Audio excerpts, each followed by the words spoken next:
입니다.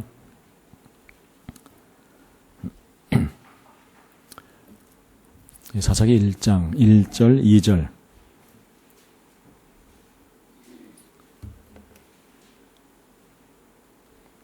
사사기 1장 1절 2절 우리 한 목소리로 받들어 읽겠습니다. 여호수아가 죽은 후에 이스라엘 자손이 여호와께 여쭈어 이르되 우리 가운데 누가 먼저 올라가서 가나안 족속과 싸우리이까? 여호와께서 이르시되 유다가 올라갈지니라. 보라, 내가 이 땅을 그의 손에 넘겨주노라 하시니라. 그 다음에 우리 2장 6절부터 10절까지 2장 6절부터 10절까지 한 목소리로 다시 읽습니다. 전에 여호수아가 백성을 보내매 이스라엘 자손이 각기 그들의 기업으로 가서 땅을 차지하였고 백성이 여호수아가 사는 날 동안과 여호수아 뒤에 생존한 장로들 곧 여호와께서 이스라엘을 위하여 행하신 모든 큰 일을 본 자들이 사는 날 동안에 여호와를 섬겼더라.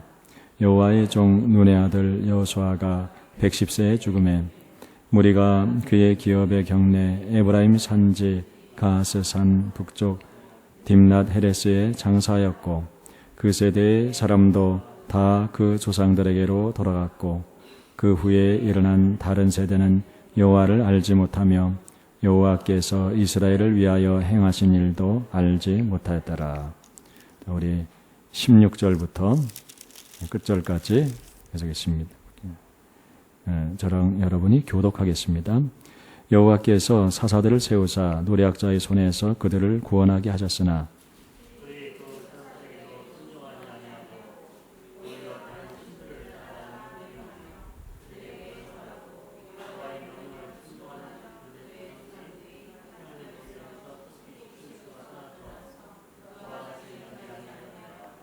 여호와께서 그들을 위하여 사사들을 세우실 때에는 그 사사와 함께 하셨고 그 사사가 사는 날 동안에는 여호와께서 그들을 대적의 손에서 구원하셨으니 이는 그들이 대적에게 압박과 괴롭게 함을 받아 슬피 부르짖음으로 여호와께서 뜻을 돌이키셨음이거늘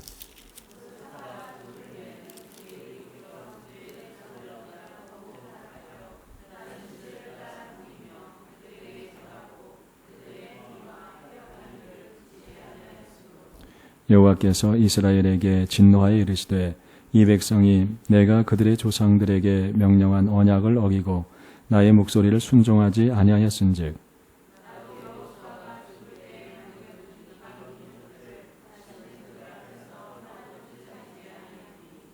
이는 이스라엘이 그들의 조상들이 지킨 것 같이 나 여호와의 도를 지켜 행하나 아니하나 그들을 시험하려 함이라 하시니라.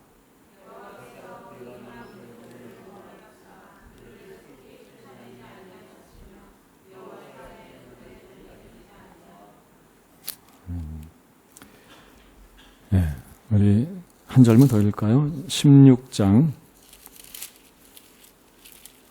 6절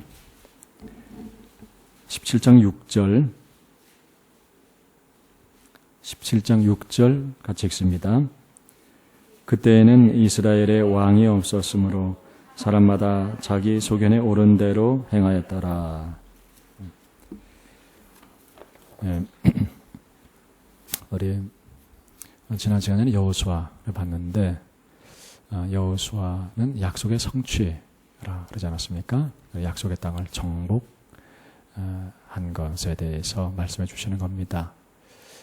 그래서 약속이 성취되고 이제 약속의 땅을 정복하였습니다. 그러나 이야기가 거기에서 끝나지 않습니다. 그 뒤를 이어서 사사기가 나오는데 사사기는 여호수아서와 정반대되는 책이라 그렇게 볼 수 있습니다. 여호수아서에서는 이스라엘 백성들이 광야에서 하나님의 단련과 깨끗해 하심을 받고 이제 그들이 새롭게 되어서 순종하는 마음으로 약속의 땅에 들어가서 약속의 땅을 차지하는 그 약속이 이루어지는 것에 대한 말씀입니다. 근데 사사기는 그건 정반대의 이야기입니다. 여러분 이제 통독하시면서 이것을 받겠습니다마는 우리를 참 실망시키는 이야기라 할 수가 있습니다. 이것은 실패의 이야기입니다. 그들이 약속의 땅을 차지했는데, 그런데 약속의 땅을 차지하자마자 그들은 실패하게 됩니다. 그것도 아주 고질적인 실패를 합니다. 거듭 반복되는 실패. 악순환되고 더욱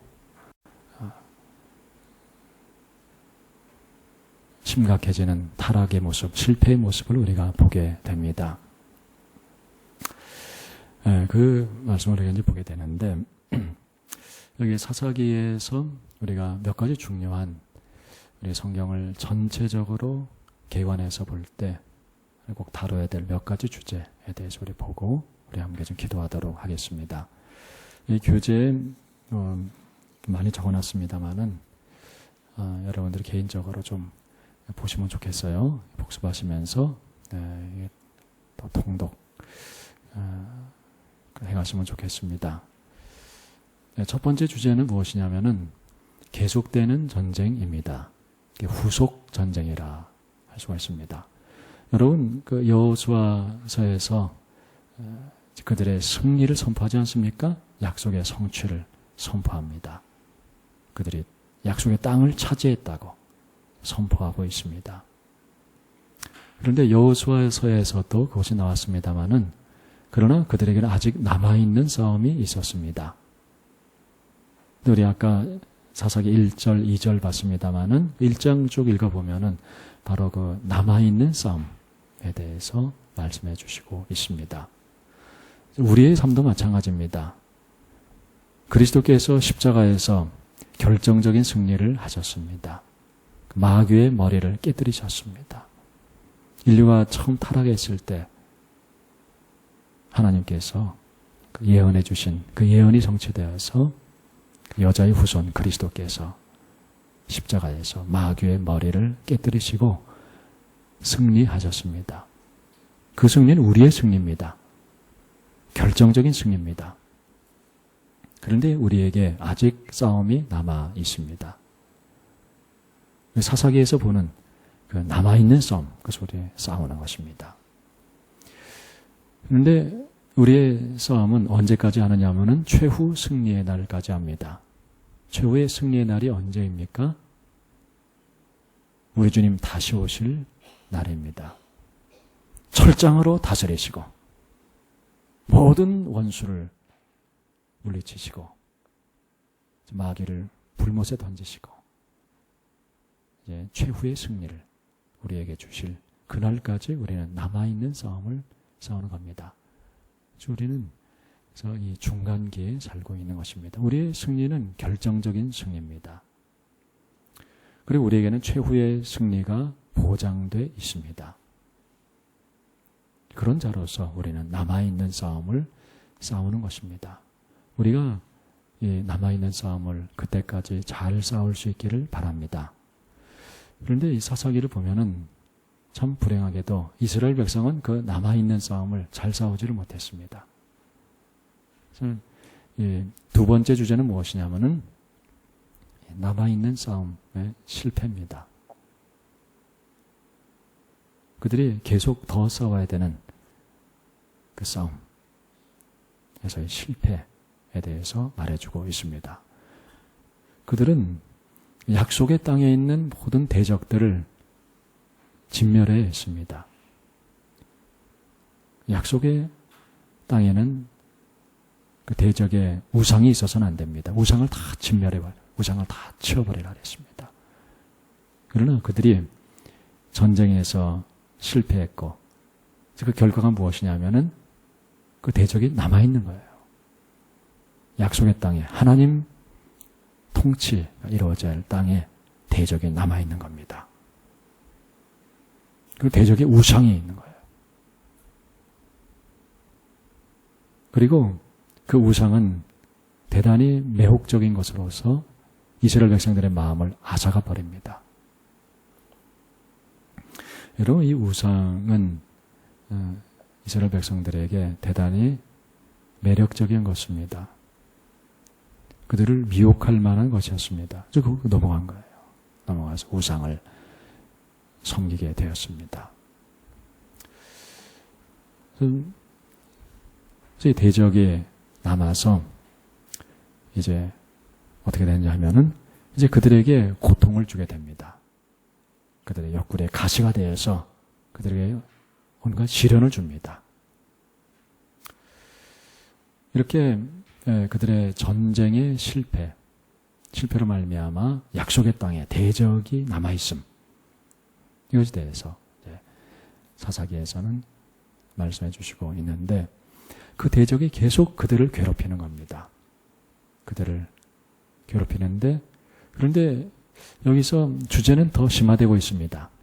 그들의 실패로 대적이 남아있는데, 우리 아까도 읽어봤습니다마는 그 대적이 남아있는 것은 또 하나님의 더 깊은 뜻이 있었습니다. 그것은 하나님의 징계로서 하나님의 어떤 뜻을 이루시고자 하는 은혜였습니다. 그 대적이 이스라엘 백성들의 옆구리에 가시가 되고 그들을 압제하고 시련을 줌으로써 이들이 하나님 말씀을 순종하게 하기 위해서 그렇게 하신 것이다. 이렇게 말씀을 하십니다. 아까 읽은 말씀 보면은 2장 22절 보면은 여호와의 도를 지켜 행하나 아니하나 그들을 시험하려 함이라 했습니다. 20절을 봐도 그렇죠. 하나님 말씀을 지켜 행하나 아니하나 시험하기 위해서 그렇게 하셨다 그랬어요. 그래서 이것은 무슨 말씀이냐면은 이 전쟁의 고통과 어려움을 당하면서 그들의 마음이 그대로 드러나는 겁니다. 정말 그 마음 속에 하나님 순종하는 순종심이 있는가 없는가, 이게 그 시련기에 낱낱이 드러납니다. 그저 평안할 때는 그거 잘 모를 수 있어요. 그런데 불같은 시련이 오니까 이 마음속에 있는 것들이 드러나는 겁니다. 진정으로 하나님 말씀을 순종하는가, 하나님께 대한 순종심이 있는가, 이게 드러나는 겁니다. 그러면서 이 시련이 하나님 말씀을 순종하지 않은 데서 온 것이다. 이 어려움의 근본 원인은 하나님 말씀 순종하지 않음에 있는 것이다. 이것을 깨닫게 하시고 순종케 하시기 위해서 이렇게 또 남겨두셨다. 이제 더 깊은, 그들의 실패 때문에 이렇게 된 건데, 그런데 하나님께서 더 깊은 뜻이 있어서 이 남겨둔 대적을 통해서 그들에게 어려움을 주면서, 어려움을 통해서 그 마음이 드러나고 하나님 말씀을 순종하지 않는 그 마음이 원인인 것을 알게 하고 회개하게 하기 위해서 그러신 것이다. 그리고 또 3장 1절 2절 우리 같이 한번 읽어볼까요? 3장 1절 2절 여호와께서 가나안의 모든 전쟁들을 알지 못한 이스라엘을 시험하려 하시며 이스라엘 자손의 세대 중에 아직 전쟁을 알지 못하는 자들에게 그것을 가르쳐 알게 하려 하사 남겨두신 이방 민족들은, 그래서 이방 민족들을 하나님께서 남겨두셨다. 네, 그것은 전쟁을 모르는 세대에게 전쟁을 가르쳐 주시기 위해서 그런 것이다 했습니다. 이 전쟁의 시련을 통해서 하나님께서 가르쳐 주시고자 하신 것이 있었습니다. 여러분, 여기 있는 우리를 대부분은 전쟁을 알지 못합니다. 그렇지 않습니까? 전쟁을 통해서 하나님께서 무엇인가 알게 하려 하셨다 그랬는데, 하나님께서 그러시는 경우가 많이 있습니다. 전쟁은 우리 인류에게 있는 비극 중에 아마도 가장 비참한 비극인 것 같습니다. 그래서 그 비극을, 끔찍한 비극을 경험하면서, 그러면서 거기서 배우는 게 있다. 그죠? 그래서 이제 뒤에 이야기들을 보면은 이들이 이제 그것을 좀 배우는 거 볼 수 있습니다. 전쟁의 비참함 가운데서 그 고통 가운데서, 견딜 수 없는 고통 가운데서 그들 하나님께 무릎 꿇고 하나님께 부르짖었다 그랬어요.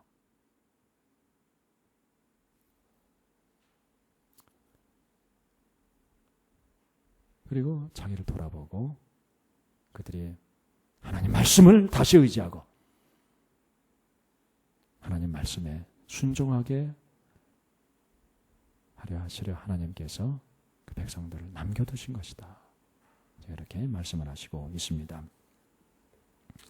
여러분, 우리들에게도 때로 있는 고난과 시련이 그런 역할을 하는 걸 볼 수가 있습니다. 우리는 그런 시련과 고난이 오는 것 좋아하지 않지 않습니까? 저도 참 싫습니다. 제 인생에서도 그 고난 때가 있었고, 그래도 인생을 어느 정도 살아보신 분들, 특히 우리 주님을 만난 분들은 자기 인생에 고난이 몇 번이 있습니다. 참 견디기 어려운 고난이 몇 번이 있습니다. 누구든지 어느 정도의 고난 다 경험합니다.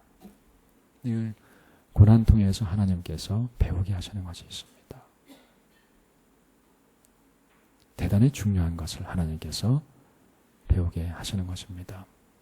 여러분, 고난 속에서 우리가 이 뱃속에서부터 나오는 우리의 소리로 하나님께 부르짖게 되는 겁니다. 여러분, 그렇게 하나님께 부르짖어 보셨습니까? 그냥 태평하게 사는 사람들은 잘 모를 수 있어요. 고난 속에서, 고난의 깊은 데서 하나님께 부르짖습니다. 그러면서 배우는 것이 많은 거예요. 하나님을 만납니다. 하나님 안에서 자기를 발견합니다. 하나님께서 깊이 우리를 그때 다뤄주십니다. 그래서 남겨두신 대적 통해서 하나님께서 하시는 더 깊은 일이, 깊은 의도가 있으셨다 하는 것 우리가 또 사사기에서 볼 수가 있습니다. 그다음에 이제 그들이 왜 이렇게 실패했느냐? 그들이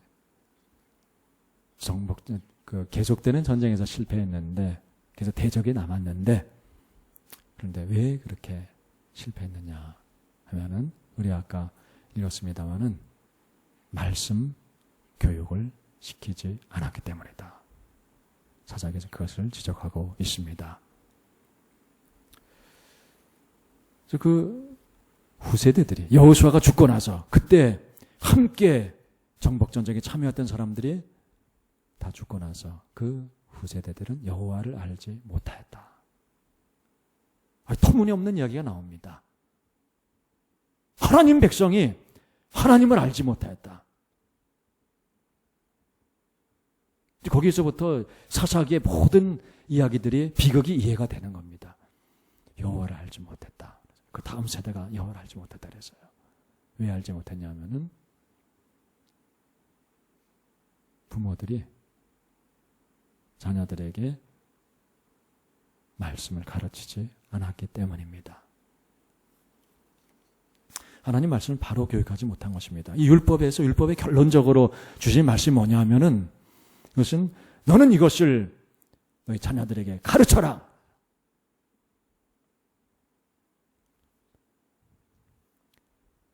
그것이거든요. 너희 자녀들에게. 지금 앉았을 때든지 어디 있을 때든지 너희는 이 말씀을 너희 자녀들에게 가르쳐라. 그런데 가르치지 않은 거예요. 말씀을 제대로 가르치지 않았습니다. 그리고 그들이 첫째로 하나님을 몰랐단 말이죠. 하나님을 알지 못했고 하늘의 하나님 말씀의 법이 그들의 삶에 세워지질 않았습니다. 그래서 모든 혼란이 온 겁니다. 그리고 우상 숭배를 하게 됐고 헛된 우상을 연애하며 따라갔습니다.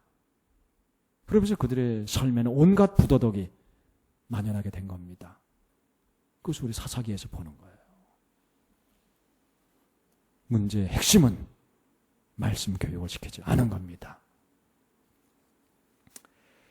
그래서 하나님 말씀 교육을 받지 않아서 그들이 하나님을 알지 못했던 겁니다.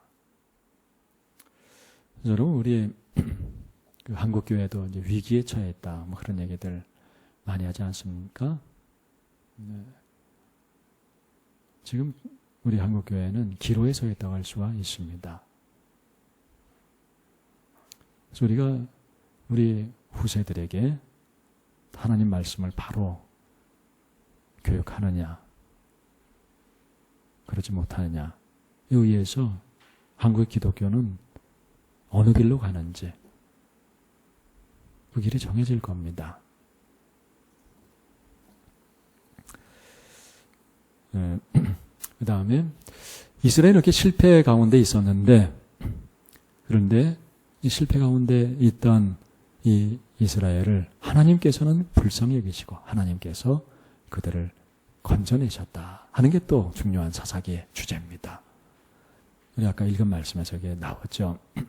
이들이 남아있는 대적의 공격을 받아서 시련을 당하고 압제를 당할 때 그들이 꼬꾸라져서 하나님께 부르짖었습니다. 하나님께 신음하였습니다. 그럴 때 하나님께서는 그들을 구원하셨다.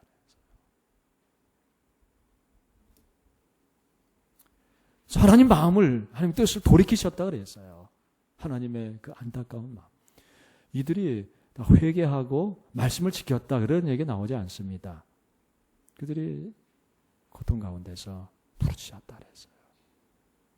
하나님께서는 고통 가운데 부르짖는 자의 그 소리를 외면치 않으십니다. 그래서 그들을 건져내 주시는 거예요. 그러면서 그들이 깨닫기를 원하셨습니다. 사사를 보내서 하셨다 그랬어요. 사사. 뭐 지도자라 그렇게 번역할 수도 있고 재판관이라 그렇게 번역할 수도 있습니다. 구원하는 자라 이렇게 번역도 합니다. 그들을 보내셔서 압제 가운데 있던 이스라엘 백성들을 건져내셨습니다. 그럼 건져냄을 받았으면 그 깨달아야 되지 않겠습니까? 그런데 아까 읽은 말씀을 보면은 그렇게 구원 받았는데 그런데도 사사들의 말을 순종치 않았다 그랬습니다. 사사들의 말을 듣지 않았다 그랬어요. 그리고 그 사사들이 죽으면 그러면 그들은 더욱 타락했다 그랬습니다. 그러면 또 그 대적들에 의해서 그들의 고통이 옵니다. 그러면 그들이 다시 하나님께 부르짖습니다. 그럼 하나님께서 다시 하나님 그들을 구원해 주십니다. 이 사사기 이렇게 보면은 참 정말 하나님은 인내가 많으신, 사랑의 인내가 많으신 하나님이시다. 그것을 알 수 있습니다. 그런데 구원해 내시면 이런 깨달아야 되는데 깨닫지 못하고 또 사사들의 말을 듣지 않고 그리고 사사들이 살아있는 동안에는 그래도 하나님께서 그들의 구원의 평화를 주시는데 사사들이 죽은 후에는 그들이 또 더욱 패역해버렸다. 이렇게 되면서 이 악순환이 계속되는 겁니다. 그래서 사사기는 이 악순환의 몇 주기, 한 7주기 내지는 6주기 로 그 스토리가 구성되어 있다 볼 수가 있습니다. 그래서 이번에 좀 정리를 해놨습니다. 예. 이 페이지, 두 번째 페이지입니까? 거기 보시면은 간단하게 정리를 했는데, 이 악순환의 주기적인 반복, 이것이 사사기의 주된 내용이라 할 수 있습니다. 3장 7절부터 16장 31절까지 그렇게 나오죠. 13명의 사사들이 등장을 합니다.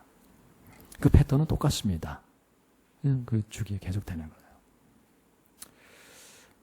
그리고 이제 우리가 그 다음에 또 볼 사사기의 주제는 무엇이냐면은 사사들입니다. 그러니까 사사기를 공부할 때 사사를 공부해야 되겠죠. 사사들이 누구인가, 이들이 어떤 사람인가, 이거를 또 연구를 해야 할 것입니다. 여기서 우리가 또 받는 은혜가 많이 있다 할 수 있습니다. 그래서 두드러진 것은 이 사사들 보면은 약점이 많은 사람들입니다.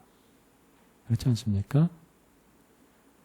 그 별다른 스토리 없이 그냥 간단히 나온 사람들 있지만은 그 스토리가 좀 나와 있는 사람들 이렇게 보면은요, 약점이 많은 사람들입니다.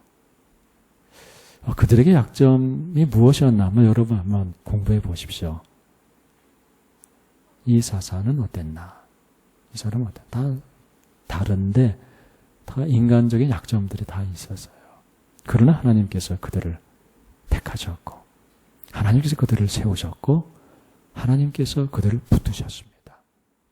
하나님께서 여호와의 신을 그에게 부어주셨고 하나님께서 하나님의 능력으로 그들을 사용하신 것입니다.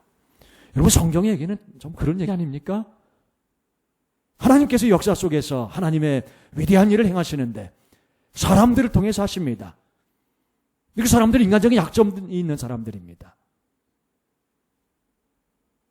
하나님께 쓰임받기 합당하지 못한 사람이라고 자신할 수 있습니다. 그러나 하나님께서는 그 약점 많은 사람들을 택하셨습니다. 그들을 세우셨습니다.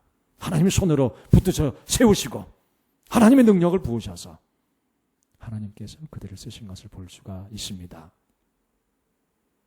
그 한 사람 한 사람을 여러분이 좀 연구해 보시면 좋겠습니다. 그리고 마지막에 나오는 삼손의 이야기가 이제 길게 나오지 않습니까? 그 삼손의 비극에 대해서 오늘 한번 생각하고 좀 넘어가도록 하겠습니다. 그는 사사들 중에서 아마 가장 하나님의 능력이 많이 나타났던 삶을 살았던 사사인 것 같습니다. 놀라운 능력이 나타나지 않습니까? 그는 태에서 나올 때부터 하나님께 온전히 구별된 사람이었다 그랬어요. 죽을 때까지 하나님께 구별된 나실인이었다 했습니다. 그리고 하나님께서 태에서부터 택한 그에게 하나님의 영을 주셔서 하나님의 영이 그를 움직였다 그랬어요. 하나님의 영이 움직이는 삶을 살았습니다. 그리고 하나님의 영이 크게 감동하는 그런 삶을 살았습니다. 그래서 그에게서 하나님의 놀라운 능력이 나타났습니다. 그런데 그가 실패하지 않습니까? 왜 그렇게 그가 비극을 맞습니까? 그의 안목의 정력, 육신의 정력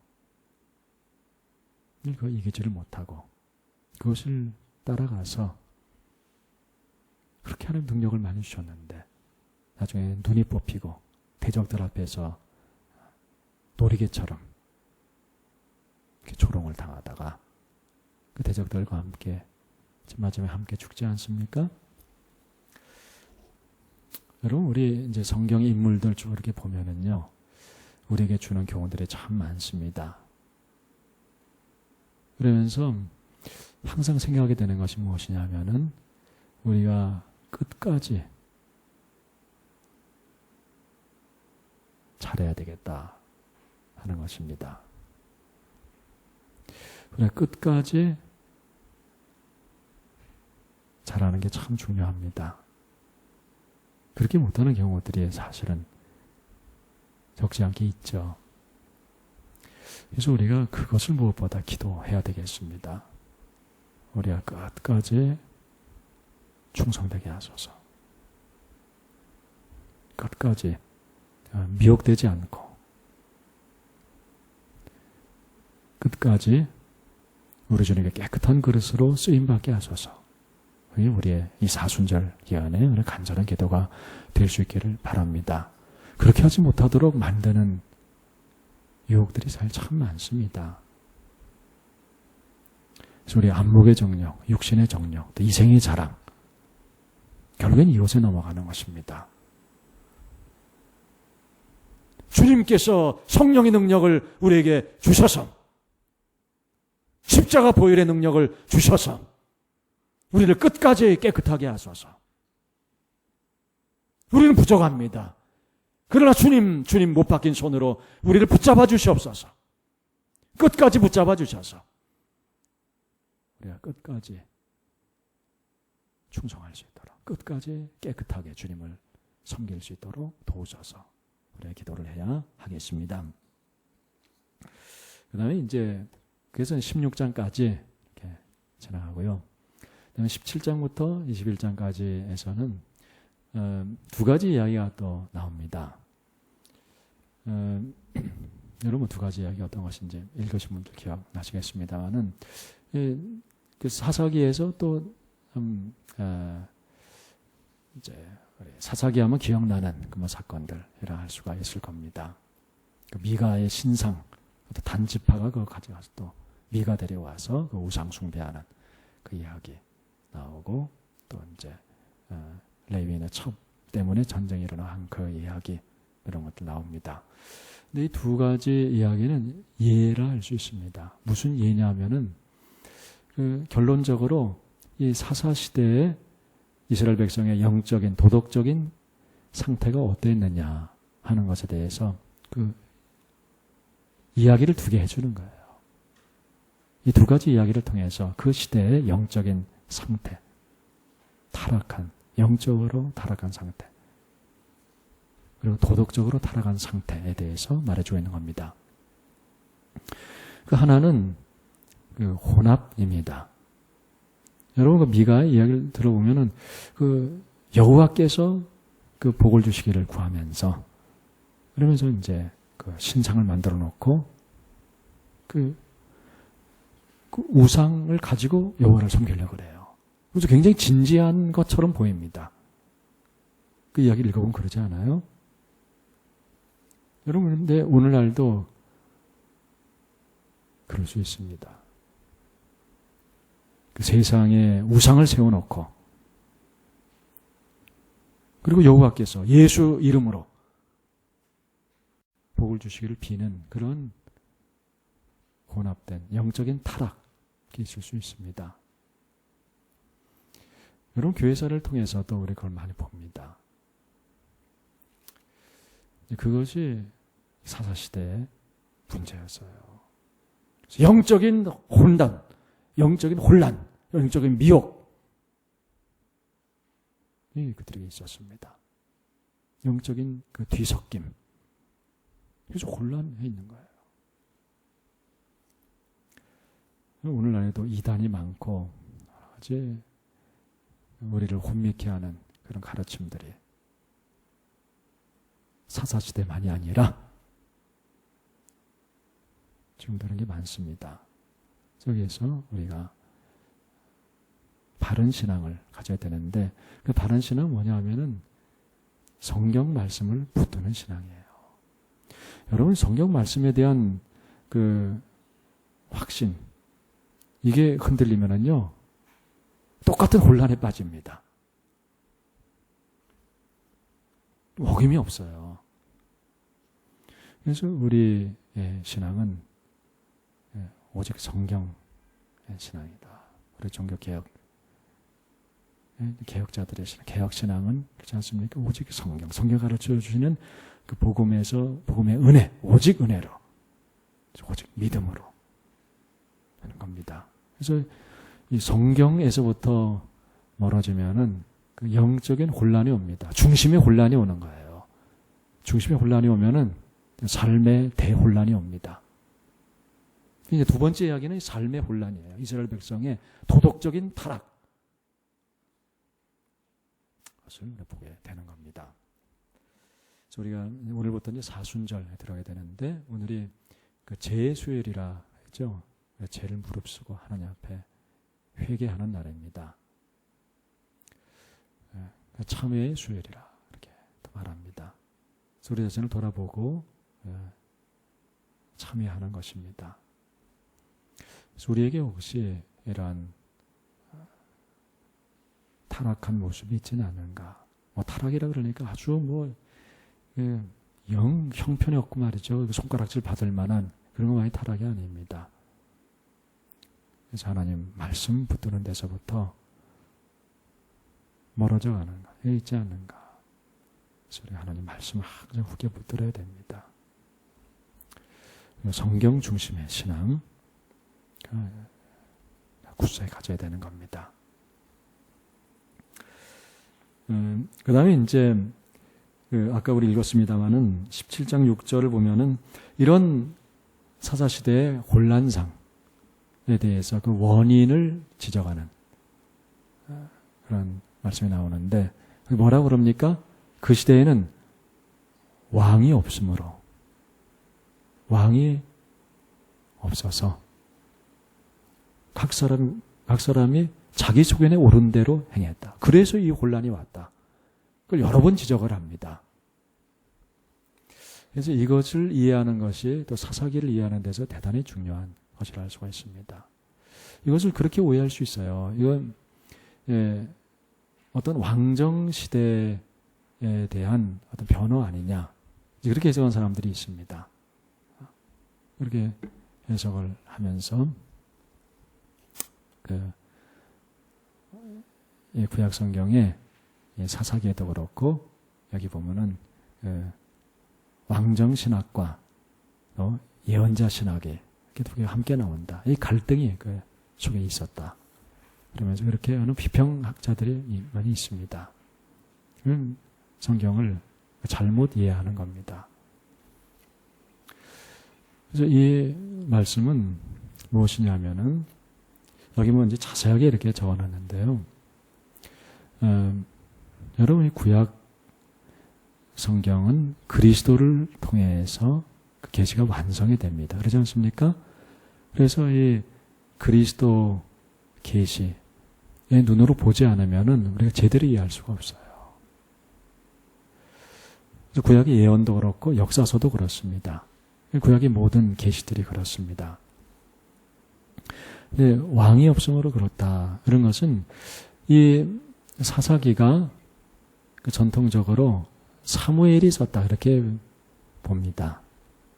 사무엘 혹은 사무엘의 제자 중에서 누가 든지 왕정 시대가 이제 시작이 되고 다윗이 등장하는 그 시점이었을 것이라 그렇게 봅니다. 그 다윗에 대한 기대, 이것이 역사적으로 아주 가득한 온전한 왕 다윗에 대한 기대, 대망, 이런 분위기가 사사기에 쓰여질 때 있었다고 그렇게 볼 수 있습니다. 그래서 여기에 왕은 이스라엘 전체 왕을 대표하는 그 다윗 왕이라 할 수가 있습니다. 이상적인 왕이요. 역사 속에서는 다윗 왕이라 할 수 있습니다. 그런 왕이 없었기 때문에, 그렇기 때문에 이러한 어떤 영적인 혼란, 도덕적인 타락, 이것이 있었다. 그래서 각기 자기 소견대로 한다. 그런데 여러분, 우리가 이제 다윗 역사도 우리가 보고 그 이후의 역사도 봅니다만은 그것을 통해서 이 말씀이 기대하는 그것이 이루어졌냐 그러면 그렇지가 않습니다. 왕정 제도가 확립돼서 사사시대에 그 모든 영적인 혼란과 타락과 도덕적인 타락이 극복이 됐습니까? 그렇지가 않습니다. 오히려 보면은 사무엘상을 보면은 우리 이제 다음 시간에 보겠습니다만은 사무엘상을 보면은 이스라엘 백성들이 왕정을 요구했을 때 하나님께서는 이것은 이 백성들이 내가 왕으로서 다스리는 것을 거부하는 것이다. 그렇게 하나님께서 아주 단호하게 책망하는 것을 볼 수가 있습니다. 그리고 사사기에도 보면은 기드온을 왕으로 삼으려고 하지 않습니까? 백성들이 기드온을 왕으로 삼으려고 하니까 기드온이 나는 너희 왕이 되지 않을 것이다. 나의 아들들도 왕이 되지 않을 것이다. 오직 여호와 하나님께서 왕이시다. 오직 하나님께서 너희를 다스리신다. 그렇게 말하지 않습니까? 그래서 아까처럼 그렇게 해석하면은 이게 성경을 제대로 이해할 수가 없는 겁니다. 그리고 이제 우리 또 사사기에서 보면 아비멜렉의 이야기 나오지 않습니까? 기드온의 아들 중에 하나가 이제 자기 형제들을 다 죽여버리고 요담 한 사람만 못 죽이고 자기가 왕이 되잖아요. 왕이 돼가지고 바로 할 때 그때 요담이 준 대단히 유명한 우화가 있지 않습니까? 그것은 그 왕정제도의 폐해에 대해서 말해주는 대단히 중요한 우화입니다. 그런데 그 사사기에서 또 왕정제도가 세우지 않았기 때문에 어떻게 그렇게 해석할 수가 없는 것이라는 거죠. 그래서 아까 말씀드린 대로 이것은 1차적으로 다윗 왕에 대한 대망이 포함된 것이고, 다윗 왕과 같은 그러한 왕이 나타나서 하나님께서 진정으로 만왕의 왕이 되셔서 하나님께서 다스리도록 그렇게 할 것이다. 그런 대망이 여기 포함되어 있습니다. 그 왕은 우리 주 예수 그리스도시죠. 여러분, 사사들도 다 실패했습니다. 그 역할을 못한 거예요. 참다운 지도자 역할을 못했습니다. 하나님께서 왕이 되시도록, 하나님께서 말씀으로 다스리시도록 그렇게 하지 못했습니다. 그들은 실패했습니다. 그리고 왕들은 어땠느냐? 왕들도 다 실패해버렸습니다. 다윗이 좀 잘한 것 같지만은 그도 마찬가지입니다. 왕들도 다 실패했고, 그래서 이 약속의 땅에 들어온 이후의 이스라엘의 역사는 반복된 실패의 역사요, 좌절의 역사요, 절망의 역사입니다. 그래서 우리는 앞으로 계속 볼 이스라엘 역사서를 통해서 보게 되는 겁니다. 그런데 하물며 이방의 역사는 어떻겠습니까? 이방의 역사도 이러한 하나님께서 참으로 다스리시고, 그래서 참다운 샬롬이 있는 정의와 사랑이 다스리는 그러한 세상을 만들 수 없는 인류의 실패, 지도자들의 실패, 거기서 오는 혼란과 어둠, 그 역사인 것입니다. 그것은 반복되어 왔고, 사사기 이야기처럼 인류 역사도 반복되어 온 거예요. 반복되어 오고 더 악화되어 왔습니다. 어둠이 더 짙어졌습니다. 그러나 어둠이 짙었을 때 하나님께서 하나님의 때가 되매 그 독생자를 우리에게 보내주신 것입니다. 하나님의 아들 예수 그리스도, 그분이 이 왕입니다. 여기서 말해주고 있는 왕인 것이에요. 오직 하나님의 아들 그리스도께서 우리의 진정한 왕이 되십니다. 오직 그분만이 그 역할을 하실 수가 있는 것입니다. 왕이신 그리스도가 안 오셨다면, 그리스도가 아니라면 우리는 여전히 혼란과 어두움 속에 있었을 것입니다. 그리스도를 찬양할 수 있기를 바랍니다. 그리스도께서 왕이 되십니다. 그분께 무릎 꿇고 그분께 순종하고 그분을 의지할 수 있기를 바랍니다. 그분께서 우리를 위해서 행하신 그 놀라운 일, 평화의 왕으로 오셔서 그분이 이루신 놀라운 일을 통해서 하나님께서 우리의 만왕의 왕이 되시고, 하나님께서 다스리시고, 하나님 말씀이 우리를 다스려서 그분의 정의와 사랑이, 샬롬이 우리를 다스리게 된 겁니다. 이 주님을 찬양할 수 있기를 바랍니다. 우리 말씀 생각하면서 기도하도록 하겠습니다. 몇 가지 가지고 우리 기도를 하겠는데, 우리에게 남아있는 전쟁이 있습니다. 이 전쟁을 우리가 잘 수행할 수 있도록 도우소서. 이스라엘 백성이 실패했는데 주님 우리를 도우셔서 우리에게 남아있는 싸움에서 승리하게 하여 주옵소서. 우리에게는 그리스도 보혈의 능력, 십자가의 능력을 주셨습니다. 그 십자가의 능력을 의지해서 우리는 승리할 수 있습니다. 주님 다시 오실 때까지 십자가 붙들고 십자가 의지해서 승리하게 하여 주시옵소서. 내 힘으로 할 수 없습니다. 내 힘으로 하면 사사기의 실패가 반복될 뿐입니다. 오직 그리스도의 십자가를 붙들고 나아가서 우리가 승리하게 하여 주시옵소서. 우리 주님께서 보내신 성령의 권능을 의지해서 우리 싸움에서 승리하게 하여 주시옵소서. 주님께서 우리와 같은 연약한 자들, 약점이 많은 자들을 택하시고 부르신 것 감사합니다. 주님, 내가 주님께 쓰임받기를 원합니다. 주님, 내가 부족한 것 주님 아십니다.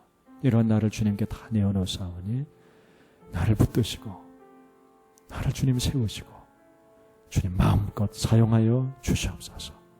내 일생 오직 주님 손에 붙들려서 주님께 쓰임받기를 원합니다. 끝까지 충성되게 하여 주옵소서.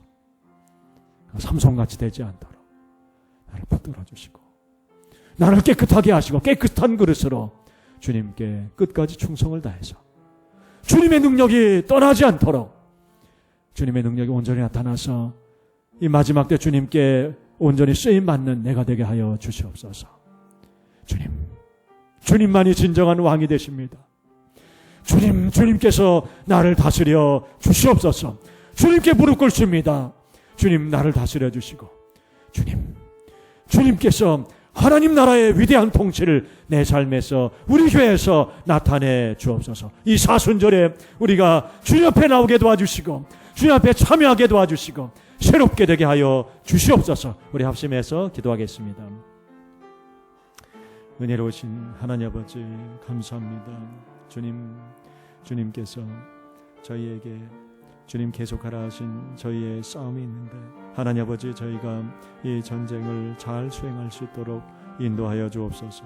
하나님 아버지 주님 저희는 이미 십자가의 승리를 얻은 자들입니다. 십자가의 결정적인 승리를 받은 자들입니다. 십자가 높이 들고 십자가 의지하며 나아갈 수 있도록 인도하여 주시옵소서.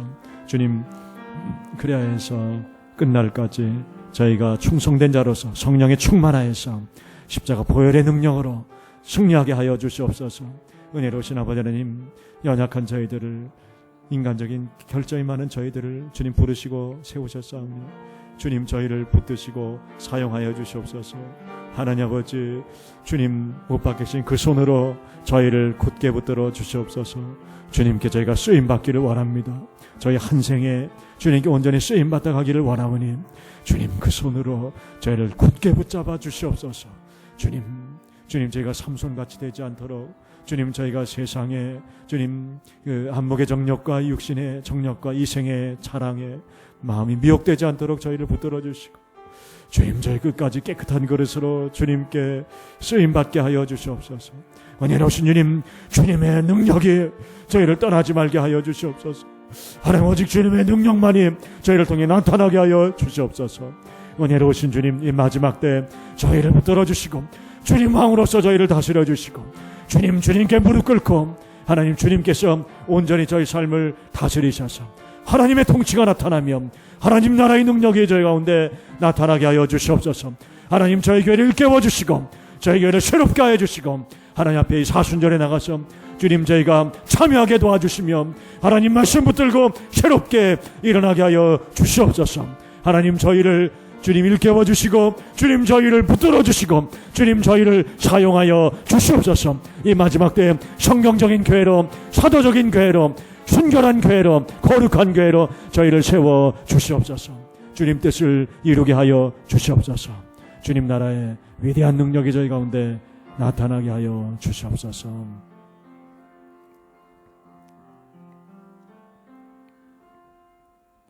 은혜로우신 하나님 저에게 남아있는 이 싸움 십자가 보혈의 능력을 의지하여 승리하게 하여 주옵소서. 저에게 허락하신 성령의 권능을 의지하여서 승리하게 하여 주옵소서. 주의 말씀 굳게 붙들고 승리하게 하여 주옵소서.